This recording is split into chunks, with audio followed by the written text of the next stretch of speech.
What's up, Roxstars? It's Rox, and I'm coming to you today with the 54th installment of Black Girls on Television. So let's get to it, shall we? Greenleaf. Did you guys see that it's only 2 episodes left? I was just like, damn. How many episodes? I guess it's only 8 episodes in the season there. And then I guess Queen Sugar starts up. No, I'm not reviewing Queen Sugar. So Grace is still having these issues with her faith and her obsession with Mac.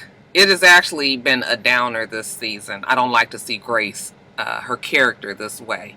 But the saving grace, it's a little play on words there, is her daughter Sophia, who is really taken to this Christian belief and looks like she is probably going to be called to the pulpit. At least we know that she wants to study religious.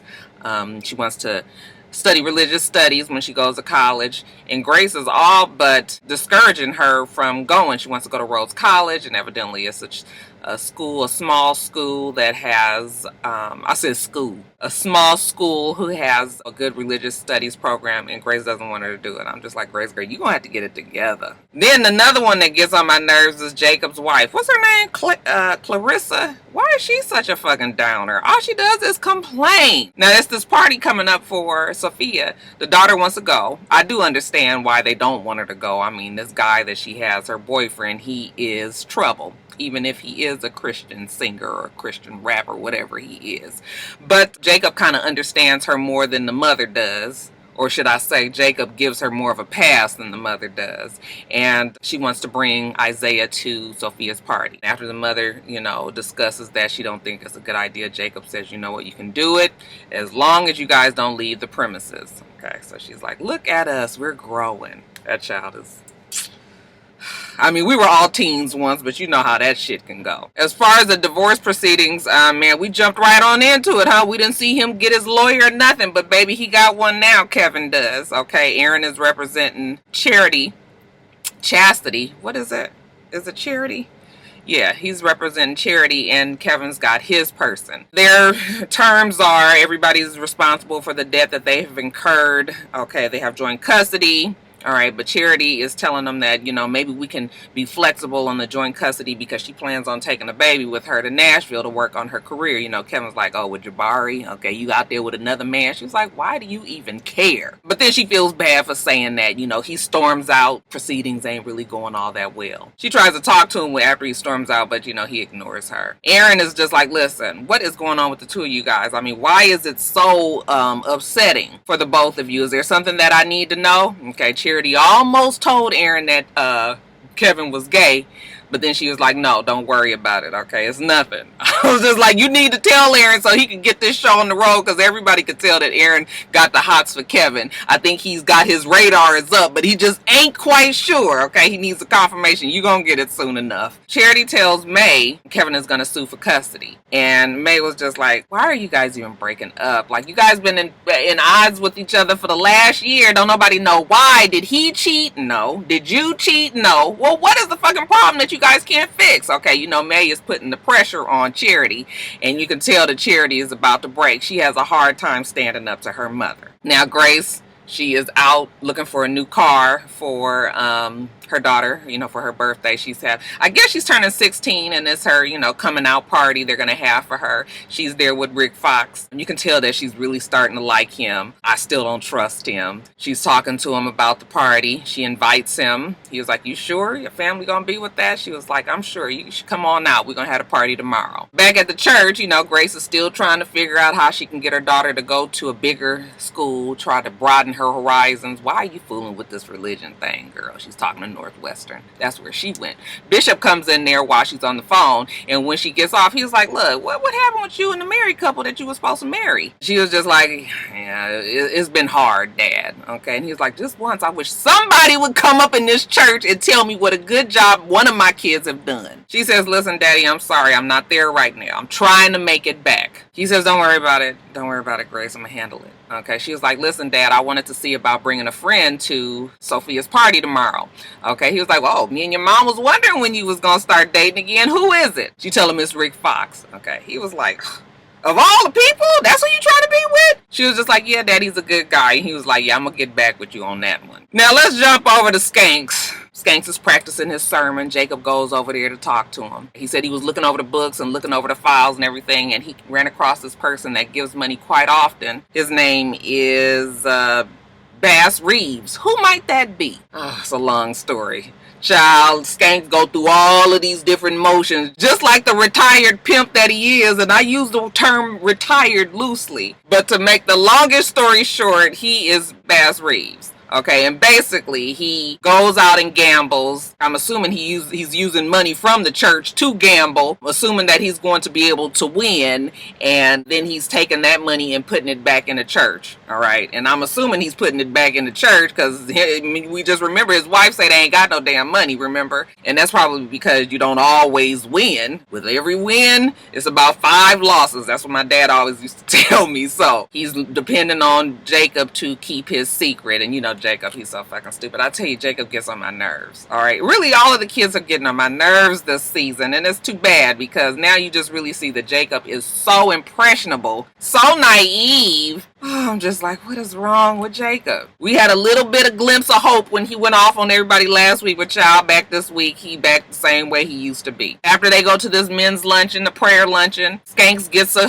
call. They trying to set up another poker game. Looks like he gonna have to turn into Bass Reeves again and go on to this game. He asked Jacob would he like to come, and Jacob's like, no, I can't come. I gotta go to this family thing tomorrow unless it has something to do with business. Bass Reeves tells me I wouldn't even ask you to come if it didn't. One thing though, can we have it at your house? He was just like, yeah, I guess we can have it at the house. I just won't tell my wife what we doing. Now, how you done got swindled into this poker game that they already was supposed to be having? Now, why they got to have it at your damn house, Jacob? Why you don't see this? I'm telling you something wrong with that boy. Now, May, I told you that Charity doesn't really have much strength against her. Okay, she come busting in the bishop's office. He's sitting in the chair for people that's visiting him. That should have told May something, but it didn't. Okay, she bust out and say, Kevin is gay. Okay, how about the bishop's secretary is behind the she was behind the desk trying to work on his Wi-Fi system back there. You know, she stands up and May just looks at her like, oh my god, it was the funniest scene ever. Okay, she was just like, I'm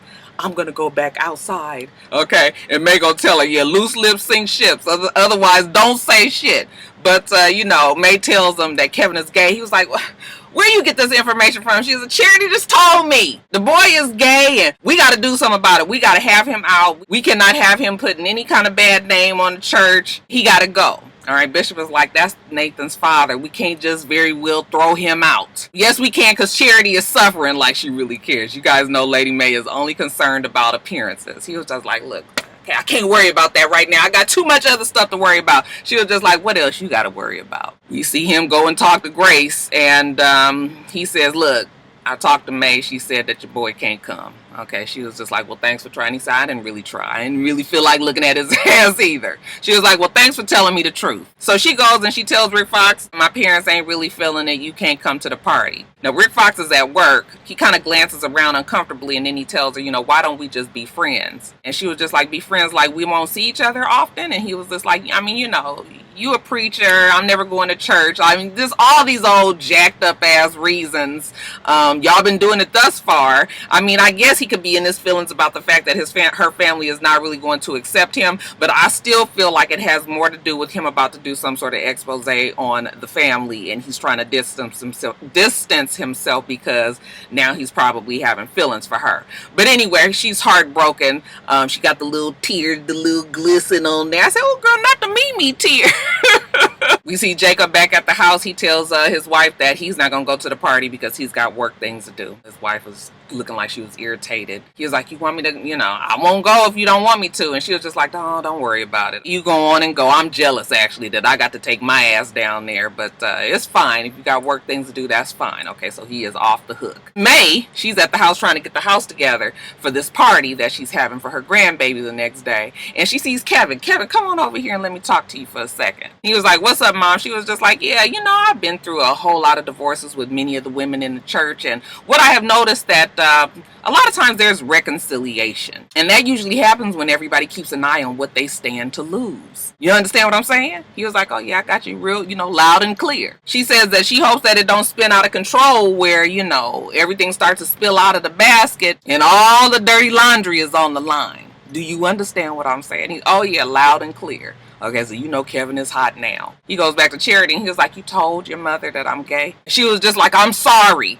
And he was just like, now it's just going to be a matter of time before everybody believes it. I'm just like, well, Kevin, you are gay, but I understand what he's saying. These are things that you don't necessarily want people to know. I guess he feels like he's still trying to figure out his sexuality. I guess some people would say that he's denying his sexuality, but still, you would like to come out on your own terms when you are ready, okay? When you are outed, I'm sure that that's not something that is desirable. So he's pissed at Charity. You know what? I need you to stay out of my life. I totally skipped that. Before this whole conversation, they was in the divorce proceedings, and it was sounding like everything was going pretty good for Kevin. 30% of the marriage trust, $1,100 in child support, flexible visitation, okay? But then there was a clause put in there that said if he is fired from the church, then he is not able to disclose information about what happened there, okay? And Charity was like, I didn't know nothing about it. So that's how he realized now for sure that she said something to Lady Mae, and that's why he went off on her. So his whole thing is just like, you know what, Charity, you got it, okay? You win. Stay the fuck out of my life. Now, the night of the party, Jacob's wife and daughter is about to go to the party. He's trying to help him out, rush him out without rushing him. She was just like, you sure are helpful tonight. He was just like, oh, I'm just, feel bad that I'm not going to be able to go. As soon as they walk out the door, he calls Skanks. Okay, the coast is clear. Okay, Skanks was like, we on our way. And then at the party, Grace is there, and she's talking to some of Sophia's friends that are there. She's brought her friend Roberto. Looks like she has some sort of love interest, and Roberto lives near Rhodes College, and now Grace is understanding why her daughter wants to go there. She was just like, okay, you can go on and apply. Clarissa gets there with the daughter, and you can tell that she don't really feel like being there. Okay, May looked like she got an attitude with her being there. That May is something evil. Clarissa was just like, yeah, he couldn't come because he had work to do. She was like, what work they got? It's cracking. May was like, bitch, don't pull it on me today, okay? I know that nigga ain't doing nothing over there. I said, oh, yes, he is. Okay, he is at this poker game. And the game is quite intense. There's all this money and chips and a whole bunch of everything on the table. And it's looking like it's going to be between Pastor Skanks and another gentleman there, whether or not who we going to see who going to win. Okay, so one guy puts his hand down, and he's got a good-looking a good-looking batch of cards, and, everybody's looking like, oh, God, okay, even Skanks, he plays the full role of the card shark, I suppose. Then he puts down his cards. He's got a royal flush, okay? He has won all of the loot. Jacob just cannot believe what he just saw. Pastor Skank tell him, don't you ever doubt me, Jacob, and that is something that he needs to remember. After the game is over and, they counting up the money and trying to line it up so, Skanks can put it in his bag and go and put it, presumably in the church deposit. Jacob asks him, does he feel bad about what he's doing? Okay, we get another, retired pimp talk from Pastor Skanks, basically saying that, he gives the money to the church, and, anything that he gives to the church is God's money, so it's all good. Okay, seems like Jacob believes it. I said, oh, that Jacob is a good fool. Back at the party, Kevin is at the table getting him a little thing to eat, and Aaron walks up and tells him, listen, I'm sorry about everything that's going on here. Kevin is just like, yeah, me too. Okay, he about to storm off again, but Grace walks up, hey, listen, I need you guys to pull the car around, and then I need you to tie a bow on top. That's a two-person job, okay? You think you can handle it? Yeah, they're gonna go do it, okay? So they go out there and get in the car. I just knew they was gonna kiss, okay? There's in that back seat trying to tie the little bow thing up at the top of the car, and they was real close to each other. I was just like, we really got to tie the bow together? It was all romantical, dark and close. I was like, Back inside of the party, Sophia's opening her gifts, the bishop gave her a study Bible. Then it comes time for Grace's gift. So Grace gives her the box, and it's the key to the car. Okay, so she's like, oh, it's time to go out there and look. I just knew that they was about to walk up on some shit, because Aaron and Kevin had pulled around to the front of the house, and Aaron is having this somewhat heart-to-heart with Kevin, telling them, listen, when all this is over, and if you need to talk to somebody, then I will be here. Okay, and I almost feel like he was about to put the whammy on him. And then everybody come busting out the house, so they don't do anything. Sophia sees that, oh my God, Mom, can we take the car for a ride? You know, Sophia, her little friend Roberto, Zora, and her boy Isaiah.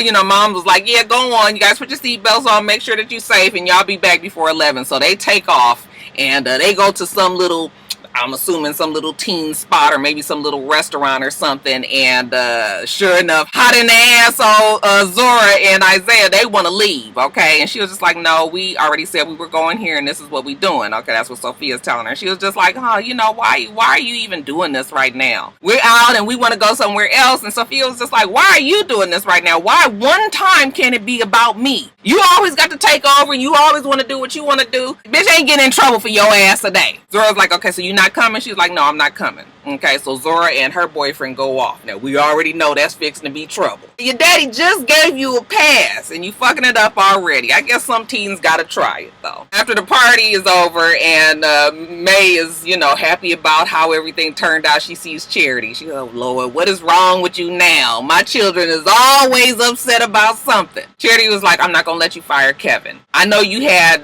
Aaron put that clause in, and May was just like, baby, I don't really care what you think. Okay, that's what it is. If the nigga get fired, then he can't say nothing. Family gotta come first. Remember that. Family comes first. Clarissa take it on back to the house. I guess Sophia's supposed to be dropping Zora back off at the house. Okay, but anyway, she's back at the house and she sees that Jacob is on the laptop, and she was just like, oh, what are you looking at there? Okay, and he closes the laptop and he was just like, oh, nothing.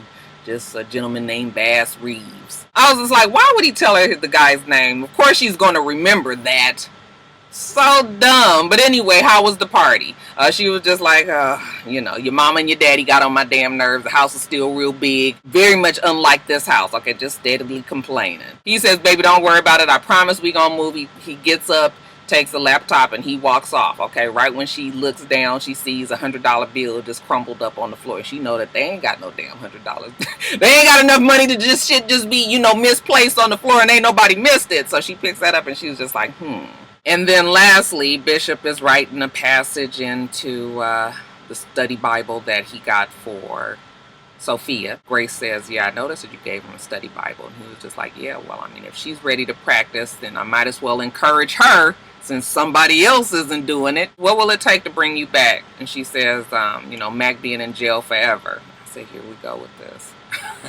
Mac ain't even worried about you right now, Grace. Girl, you was ruining your whole entire life on this. And it's obvious that she feels guilty, the fact that she left now that her sister is gone, which is a tragedy in and of itself. Now she's made it her life's mission to try to rectify this, and it might be too late. Bishop tells her, listen, the Lord said vengeance is mine. Okay, and anybody that tries to do God's work is in trouble. So I'm going to need you to think about that, Grace. Okay, yeah, I'm going to need you to think about that too, Grace. I hope the child finds some inner peace soon.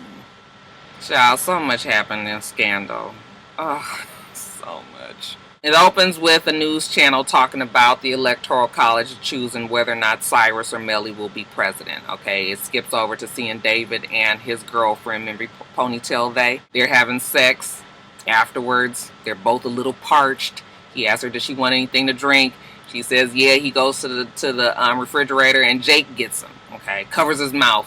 Don't say nothing. I know you really like your girl, but she's a killer. She's a murderer. She killed Vargas. She framed Cyrus. So what you need to do is go in there and say that you gotta go to work. Okay, make sure it's believable or she gonna kill your ass too. Then we get the first scene of irony when Liv is letting Melly look over all the evidence that they have that Cyrus did not kill Vargas. After Melly looks it over, she asks Liv what are the options. Liv says there are no options. Okay, Cyrus won rightfully. Vargas chose him as his vice president and Vargas is dead. Okay, Melly was like, you must be crazy if you think that I am giving this up. Oh no, I was born for this. That oval is mine. Olivia gives her this whole speech about no, we have to do what is right. Cyrus won rightfully. You wouldn't feel right if you did this. Frankie wanted Cyrus to be his vice president, so he wanted that to be in place. And Melly was like, bitch, if you don't get off that cross right now, okay, quit acting like you ain't killed nobody, that you ain't stolen an election or two. That shit is rightfully mine, and I worked hard for it. I killed, I slept, I sucked, I did everything, okay? I'm taking that office. Liv says, no, you're not, because if you do it, you're not going to feel right, and you are one of the last people out there who actually care and who actually is a good person. You're inherently good. That's why you would have been a good president. Liv gets on my fucking nerves because she always knows how to fit a situation just solely for her own need and good. But whatever she does, it works. We see David. He goes and makes an announcement that Cyrus is free, that he is an innocent man, that he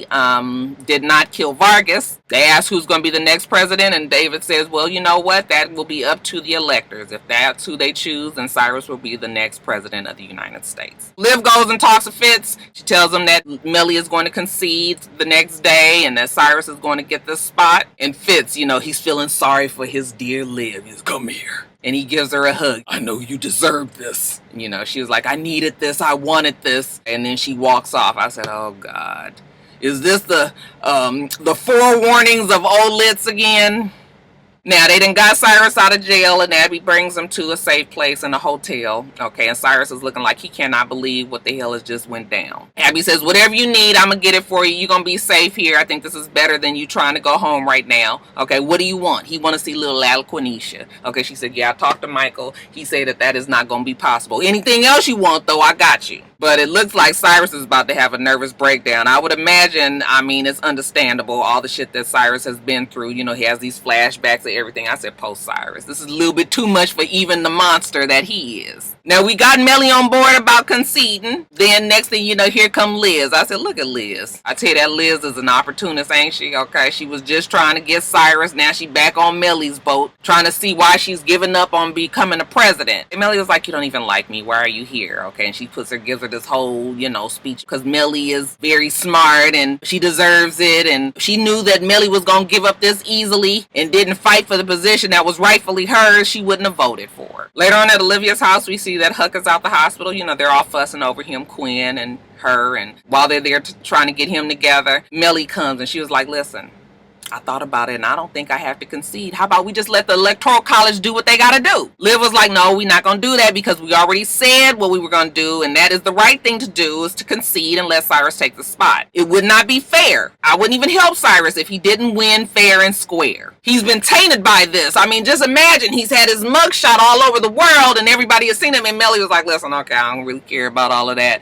You do what you got to do. I'm going to do what I got to do. So now we got Liz on the media circuit, fighting for Millie, okay, and trying to put it out there that Cyrus is such a fucked up ass individual. He does not need to be the president, okay. It is alleged that he didn't kill Frankie Vargas. So now it's a mess. You know, Olivia's still feeling bad about what she did to Cyrus. She goes over to the safe place to visit him. Cyrus is looking real disheveled and a mess. Man, he meets her at the door. He ain't letting her in. She was like, can we talk? Can I come in? He was like, no, remember you told me, I begged you to help me, and you told me never to call you again. That still stands even right now. She says, I'm sorry. He says, yes, I understand. Of course you are. She says there's a chance that the Electoral College will switch the vote, okay, and that you will win. And he was just like, okay, well, if you say so. Okay, post-Cyrus say everything ain't there right now. Liv tries to give one of her uplifting speeches again. You know what? You can do this. You need to get out there and you need to fight. You can win. And he was just like, I begged you to help me, and you left me for dead up at that place. So you don't get shit from me right now, okay? You thought of me as a murderer. They think of me as a murderer. She was just like, I promise I'm going to fix this. I'm going to do this, okay? She's about to get on to another one of her speeches. And he was like, bitch, move out the way. Close the fucking door in her face. That shit was funny to me. I was like, finally, we ain't got to hear one of Shonda Rhimes' long-ass speeches, okay? I almost felt like Shonda did that as a little, you know, as a little present to all of us because she know that we be sick of that shit some damn time. Now, what really pissed me off was the fact that the FBI director, Angela, what's up, Saycon girl, what is going on? Okay, now she done told Fitz one night when they in the bed, she was just like, oh, so what was the visit from Olivia about? And he was just like, oh, what? And she was just like, you know how it is when they ask a question when the shit was very clear what you just said, you know, they're trying to come up with some shit. She was like, yeah, I heard she was down there. Why is it all of a sudden that she fighting so hard for Cyrus when she was the one that said that he was the one that did it in the first place? He was like, listen, I don't even feel like talking about Olivia right now. I was like, girl, you need to keep your good eye on Liv and Fitz. Now, Liv has decided to try to get Vargas's wife to go out and endorse Cyrus. She will do that if Liv is 100% sure that Cyrus did not kill her husband. Liv says, I would stake my life on it. Right when they're about to have Vargas's wife go on air, okay, she gets a call and she rushes off to her father's office. She was just like, what is it that you want, Dad? I gotta get back. Okay, Vargas' wife about to get on to the, on TV. And he was just like, step in this box. Okay, he had a little box drawn into the floor. And she was like, what? He said, step in the box. Okay, she gets in the box and he was like, okay, so we in this box right now.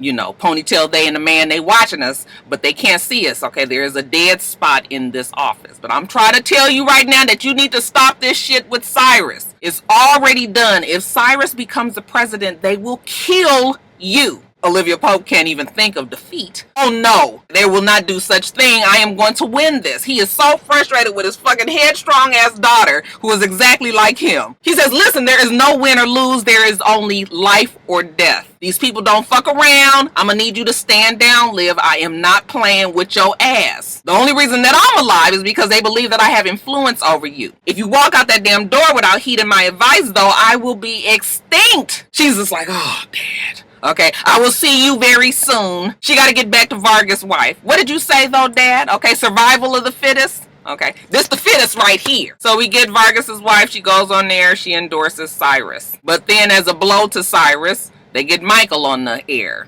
And they ask him, do you believe that Cyrus killed Vargas? Okay, again, huh?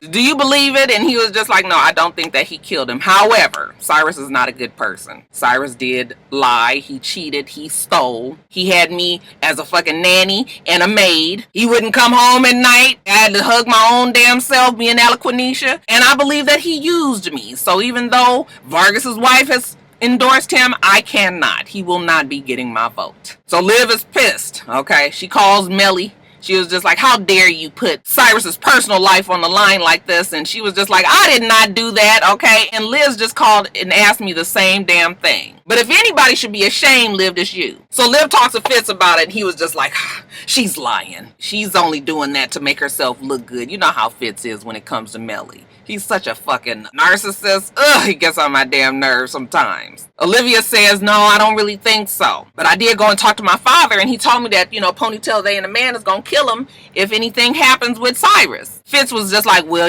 he might be responsible for this. Let's turn him in. And Liv doesn't want to do that, obviously. We've all done terrible things. Okay, let's just focus on Cyrus right now. So Fitz goes and makes his girl proud and talks to Cyrus. And, they have a drink together. Fitz asks him, is it good to be out? And Cyrus says it's strange. Okay, Cyrus tells him about all the shit that happened. Okay, how some of the hard-hitting homeboys beat his ass. Some of Vargas people that didn't like the fact that Cyrus was in there for killing him. Fitz had no idea. He tells him he's sorry. But I'm here because I gave you America, remember? It's yours for the taking. All you have to do is accept it. Me as your president, I am asking you to take it. Now, will you? Next thing we see Cyrus, he's cleaned up, he's shaved up, he's cut down, he's got his suit on, he is having a press conference. And he's letting the people out there know that, I'm not the person that you wanted as a president. I'm not a good person. And even though I didn't kill Vargas when I went to jail, hell, it felt like it was kind of what payment for what I've done in the past. So I was cool with it. Hell, you guys saw my husband on TV. I lied, I cheated, I stole, just like he said. I don't deserve it. Frankie deserved to be president. But what I will do is I offer my flaws and my service. Frankie loved this country. He would have been the perfect president. His hopes and dreams and wishes for this country have become my moral compass. And if I am chosen to be your president, I will fight every day as hard as I can to do his will justice and be the best president that the United States of America has ever seen. It was a very good speech. Okay, very convincing to me at least. And the shit is so good that Eli is watching on TV at his office and he looks up at his surveillance camera because he knows Ponytail Day and the man is watching. He's just like, yeah, he just sealed his fate right there. Now back at Melly's office, she goes to her office and Ponytail Day and the man is there. And turns out that they've been working with Liz. Melly was like, what the hell are they doing here? Get them out of my office. And they're like, oh no, baby, you work with us now. And you gonna work with us because you fierce. And Melly was like, excuse me, I don't fear anybody. Okay, I will never work with you guys. When I become the president, you will not step foot in my White House, child. Why she say that? Okay, Liz was just trying to calm everybody down. She's like, okay, how about we all just take a step back? And honey, Ponytail, they ain't had much patience for that. She picked up the damn fire fireplace poker, and she killed the fuck out of Liz. Okay, just hit her in the head. The blood splatters all over Melly, and honey, she don't just hit her one time, honey. She bludgeons her, hits her. Melly is just sitting there like, oh my god, oh my god. So when she finished, the man was just like, okay, well, if you didn't fear us then, you fear us now. And like I said, we're going to be running this presidency. Old girl who just killed your girl, okay, Ponytail Day, she is going to now be your chief of staff. You tell anybody about this and you get froggish, we're going to kill your damn kids. What you need to do is fully embrace the fact that we all one big happy family right now in this presidency. Do you understand what I'm saying? Okay, Millie.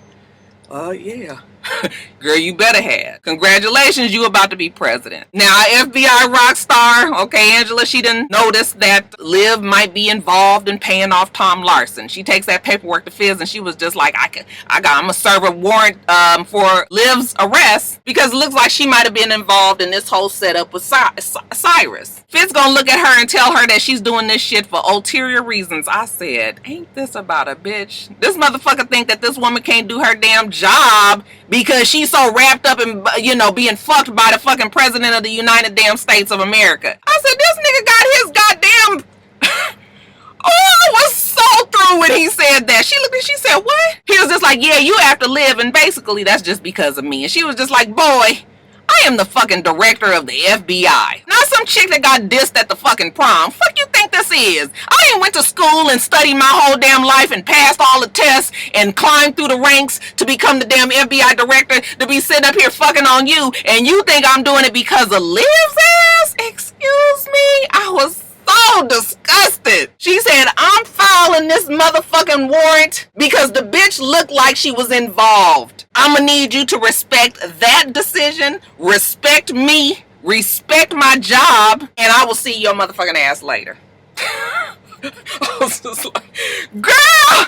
Oh, it was so hot when he said that. Now, Liv gets a call from Melly, we presume, because she is all shooken up about what has happened. So Liv gets down there and she sees, Liz down there, with her head just completely smashed the fuck in. She was like, what happened? Melly, Ponytail Day and the man they was here, and, she killed her, and now she's my chief of staff, and I'm gonna be the president, and I don't know what to do. She's going crazy, obviously in shock. Liv says, don't you worry about this. Jake is gonna take care of it. I'll be back. So Jake comes in there, Melly is still, they're gonna kill everybody, and he was just like, no, listen, I am your vice president. I am gonna be here for you. I'm here to protect you. Whatever needs to be done, I will take care of it, okay? We gonna be all right.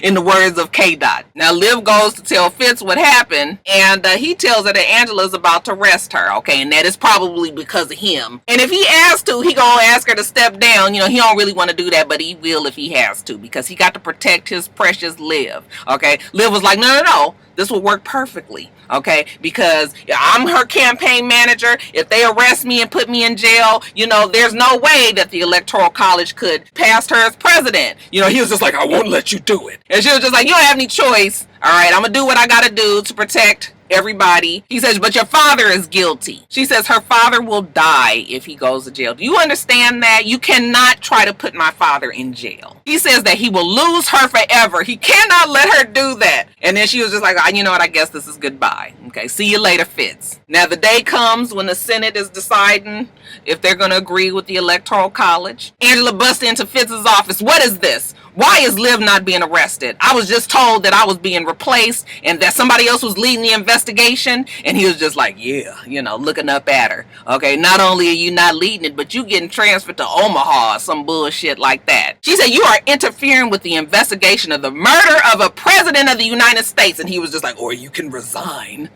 I was just like, oh, Fitz, why you got to do this girl like this? It ain't did shit to you. Oh, I wanted to beat his fucking ass right there, you guys. Fitz says he got a suspect, okay? Camera jumps over to Eli's office. All right, and there's a whole bunch of FBI there, and they're arresting him, okay? Liz comes rushing in like, what's going on? What's happening with my dad? And, she sees her dad getting hauled off in handcuffs. So now Liv is pissed. She was just like, the president will hear from this. They were like, baby, the president is the one told us come arrest his ass. So who's the president, you ask, huh? Well, the Electoral College has voted in Melly Grant. She is the next president of the United States. Liv bust in at Fitz and she was like, I told you do not arrest my father. If it came to a choice where I had to choose between him and you were gonna lose. Fitz was just like, girl, if you don't calm down. I told them that I was arresting him, but he is in my custody. He turns on the little surveillance camera and she sees her father sitting in the Oval Office having a drink. Eli is safe with Fitz. Now they can take down Ponytail, they, and the man together. Olivia is so surprised. She can't believe what's happening here. She looks at Fitz, okay, and you can see the yearning in her eyes. He looks at her, and you can see the yearning in his eyes. And all of a sudden they kiss. I said, oh God.